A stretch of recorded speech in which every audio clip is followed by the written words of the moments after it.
концерти Севинҷ Муминова овозхони маъруфи Ӯзбекистон, ки қарор буд бегӯҳии рӯзи якшанбе 10 ноябр дар варзишгоҳи шаҳри Турсунзода баргузор шавад, лағв гардид, то есть отменид шуд.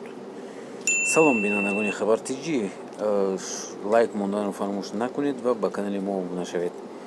масъулони баргузории ин консерт ба соҳибони чипта дар варзишгоҳ эълон карданд, ки Севинҷ бо сабаби маризи натавонистааст ба Тоҷикистон ояд, аз ин хотир чорабинӣ лағв мешавад. Як сокини Турсунзода зимни тамоси телефонӣ ба Сухуни Тоҷикистон гуфт, баргузоркунандаи ин консерт як тоҷири маҳаллӣ буда, билетҳои консертро ду ҳафтаи қабл ба кормандони идораҳои давлатӣ ва мухлисони қатори Севинҷ фурӯхта буд. Вай афзуд, ҳар билет 20 сомонӣ қимат дошт ва ташкилкунандагон тақрибан ба беш аз 1000 нафар пулашонро гардонда доданд.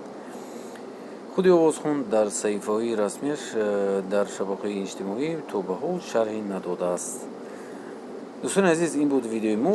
Шумо чӣ фикр доред? Барои чӣ Севинҷ хел шуд? Вай касал набудааст, вале намедонем.